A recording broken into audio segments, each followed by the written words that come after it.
What's going on, YouTubers? My name is Virgo Durai, and today this is going to be a Pro Tips Part 2 slash tournament analysis. Now, I don't know if any of you checked out the tournament on Bandai Namco Twitch Europe. Bandai Namco Games EU. That's what it is. But they had a tournament between four streamers who have been playing PvP over the last 2 to 3 weeks and going ham. A lot of you follow Chiato Sensei. He was invited, but unfortunately it did not fit his schedule. So we had Fuji3san, Kagami 552, 5525, PS4 something. I can't really remember the other two, unfortunately.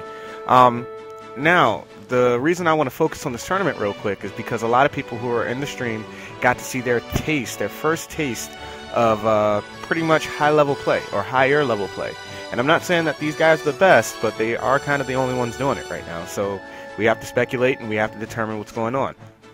Now, first thing I'm going to talk about is tournament favorite, Fuji3san. The reason he was the favorite, I've been watching this guy for weeks now, and he's developed a strategy using a Namekian, where at a glance, he jumps up, he does a stretch attack, and it looks like a poke because it's very quick, and it can open your opponent up for combos.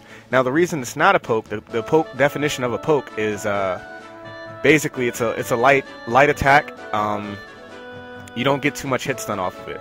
That attack that Fuji-san is doing, though, gives you a lot of hit stun. So he hits the guy, boom, and then he just immediately goes into a combo. But it's telegraphed by the fact that he has to jump before he does it. So we'll just call it the Fuji jump attack for right now. He's tournament favorite. He's going through, he's mowing down all of these guys. The way they did it was basically Swiss elimination. So everyone plays each other, and then whoever has the least amount of points gets dropped from the tournament. Next round, the remaining 3 play each other. Whoever has the least amount of points gets dropped from the tournament. Then the finals. So literally, Fuji's tournament run through this entire thing, he was mopping the floor with everybody up till the finals. Now, the interesting thing, I'm sitting there typing in the stream strategies for people to use. I'm like, parry, dodge, you know, use those those pro tips basically. And most guys weren't doing it except for one, and his name was Kagami 5525. He has the main thing that you need to have if you're going to be a competitive player in any game, and that is adaptability.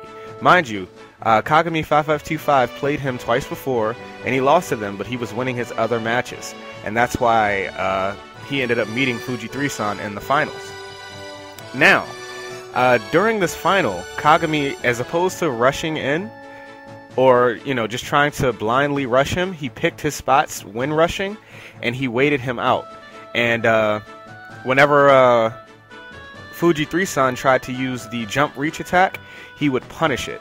And punishes are a big thing in any fighting game, and I'm glad to see that punishes are going to be in Xenoverse.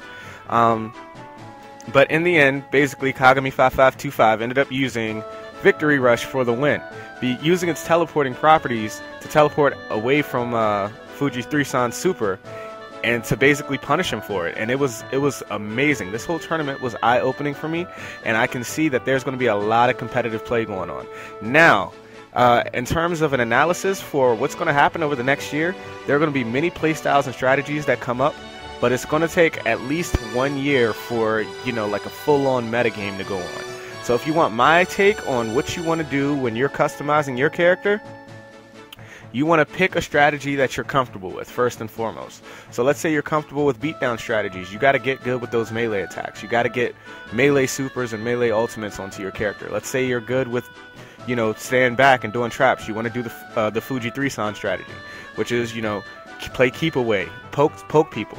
Now, the other interesting thing I do want to point out is that Fuji3san, and for one match, I believe, Kagami 5525, they were playing with a Z-Soul that gives you back your health. It regenerates health as long as you have full ki. I think Kagami 5525 took that off after the second match, after he realized that it regenerated his health. But he still beat Fuji3san, who's a Namekian with high defense and high regenerative abilities, in the finals. So I want to let you guys know that there is no absolute strategy as of right now.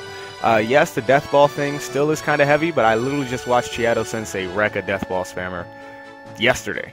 So I'm telling you guys, there is no best strategy right now. You guys are going to have to get into this game and really create your own strategies. And yeah, man, I think that's about it. That's all I wanted to cover for this video. But in terms of your pro tips, man, just review the previous video I had. I'll link it below in the description. And yeah, my life is a chip in your pile. Don't forget to like, comment, subscribe. And that's that.